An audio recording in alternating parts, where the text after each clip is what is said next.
आशा लेकर आए थे, भक्ति की रक्षा करना।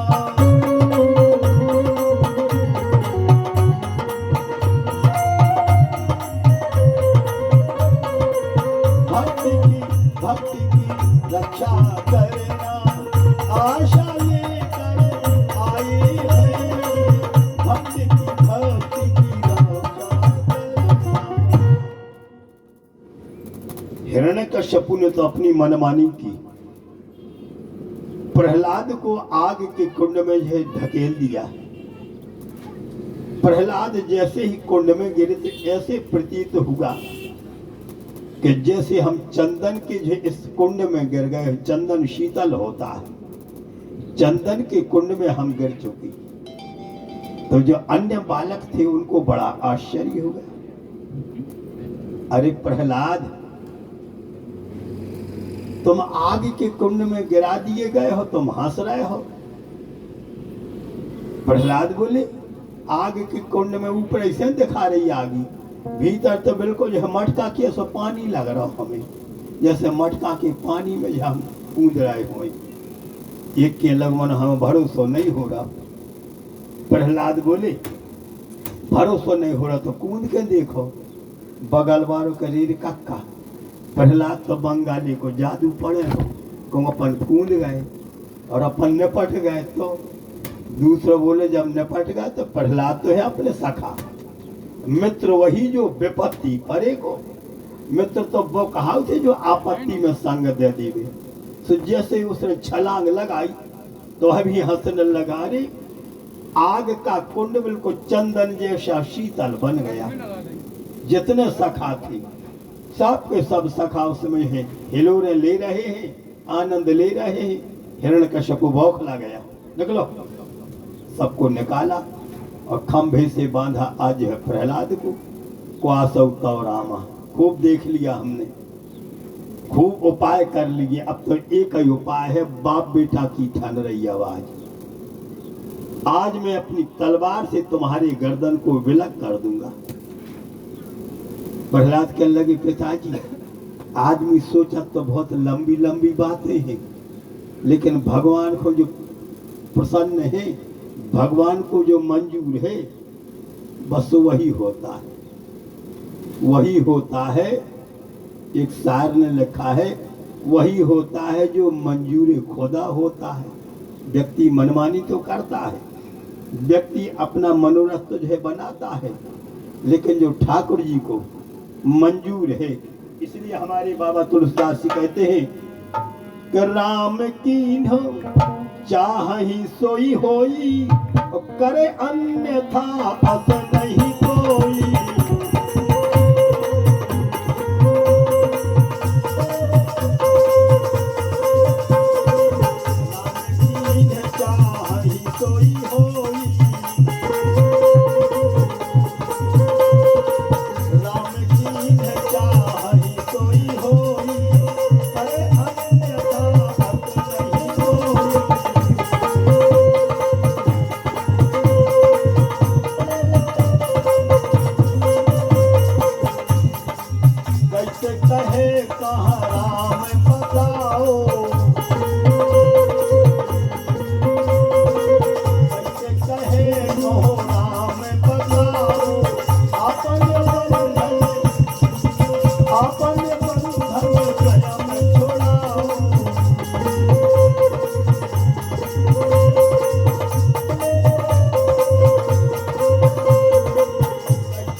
क्वासौ तव राम, कहाँ है तेरा राम।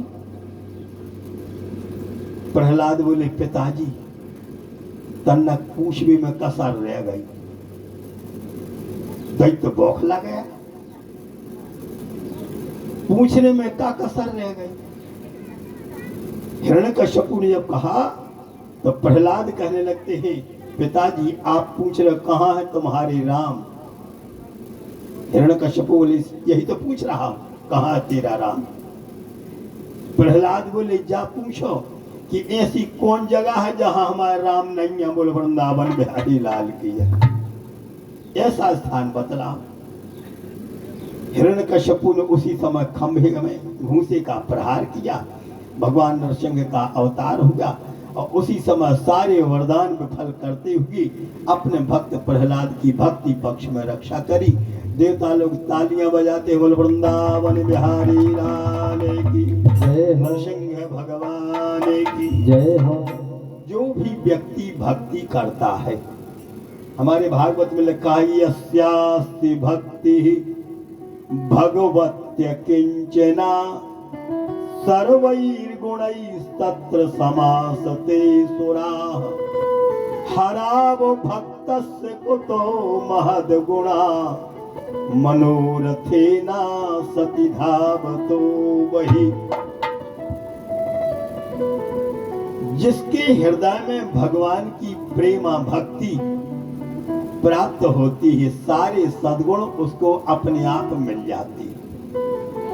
और अभक्त कितने ही मनोरथ यहाँ पर बनाए, उसको संसार की आशा रहती है और संसार की आशा उसको निराशा में पहुंचा देती है। जिस व्यक्ति को भगवान की आशा होती है, उस व्यक्ति को जो वह आशा भगवान से मिला देती है। और जिस व्यक्ति की आशा संसार में होती है, उसको वह निराशा में बदल देती है। बस यही विशेषता है। प्रहलाद विजयी बने, हिरण्यकश्यपु को अपने किए काज फल प्राप्त होगा। बस यही परिव्राजकाचार्य सुखदेव जी महाराज कहने लगते हैं कि कथा सुनो, ओखों गोनो और ओ के अनुसार चलो। आदमी कहते भैया खूब सुनी हमने भागवतें, भाई तो भागवत आए। जे कोई ऐसी कहते कि हमने खूब सुनी, उन्हें बिल्कुल नहीं सुनी। अंदाज कर लीजिए। जो व्यक्ति कहता है कि हमने खूब सुनी, जितनो महाराज सुना रहे उसे ज्यादा हम जान रहे, बिल्कुल नहीं सुनी। क्योंकि यदि कथा सुन ली जाती तो वास्तव में उस कथा में जो साधक को आनंद प्राप्त होता है, वह आनंद परमानंद तक पहुंचा देता है। इसलिए तीन बातें हैं, साधक हैं हम, और जो हम श्रवण रूपी भक्ति कर रहे हो वह है हमारी साधना। साधक हैं हम, साधना है हमारी भक्ति, और साध्य है भगवान परब्रह्म परमात्मा। तो कथा सुनना ही अकेला मात्र हमको अपेक्षित नहीं है। कथा सुनो, उसका चिंतन करो, और उसका चिंतन करने के अनंतर हम और आप उसका अनुकरण करें। तीन बातें हैं, तीन बातें हैं। श्रवण करना, मनन करना और उसके अनुसार चलना। आपको भोजन करा दे, अब वो प्यास लगी, वो कह भैया जल्लाओ जल्लाओ, और तुम कह दे कि भैया हमने तो भोजन करा दे है, जहां मिले सो पानी होता है पी लीजिए। जैसे कहूँ तो तरीका है, जहां पर भोजन वहीं पर पानी, और जहां पर पानी वहीं पर जो है तुमको शांति मिलेगी। तो कथा सुनना है हमारा आपका आत्मा का भोजन, क्योंकि भक्ति हमको आत्मबल परिपक्व करती है, और संसार का भोजन हमको आपको शरीर की यहाँ पर सुरक्षा करता है। शरीर को बचावे के लाने करो चाहिए भोजन, और आत्मा को जो यहाँ पर बलवान करवे के लाने करो चाहिए भजन। तो कथा आप सुन रहे हो, कथा सुन करके उसका चिंतन करना, उसके अनुसार अनुकरण करना। बस तीन बातें हैं, तुम्हारे तीनों गुणों का समन हो जाएगा, जीवात्मा का परमात्मा का मिलन हो जाएगा। कहना सहज है, करना अतीव कठिन है। आगे कथा आती है गजेंद्र मोक्ष की।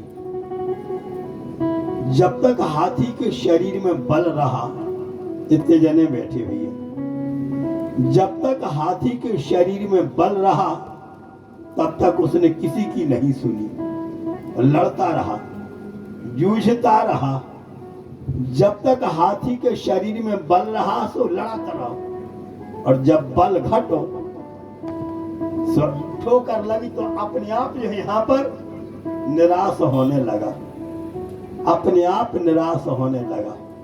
इसलिए सावधान, कथा सुननी है भागवत की और व्यथा मिटानी है अपनी जिंदगी की, तब तो कथा सुनना हमारा आपका सार्थक है। और नहीं तो भैया अचलपुर में भागवत बैठा रहे, एक आध दिन तो जाने पर है, नहीं तुम्हें कहे कि आए तक नहीं गया। इसलिए हमको आपको एक घड़ी आधी घड़ी आधव में पुनि आध, जितना समय आप लोगों को मिला, जितना अवसर आप लोगों को मिला, बस उतने अवसर का हमको आपको सद उपयोग करना है। कितने मनीषी लोग बैठे हैं, समझदार लोग बैठे हैं, कथा सुना थे। अब कथा तो सुन ले सो ठीक है, लेकिन उस कथा को जीवन में उतारो। एक बाबा जी गए, संत दयानंद तो होता ही, एक बाबा जी गए जंगल में से गुजर रहे थे, मौका की बात, एक बहेलिया और सबको ने जाल फैला, सो कबूतर को फंसा, तोता को फंसा और लेके चल। संत को दया आ गई,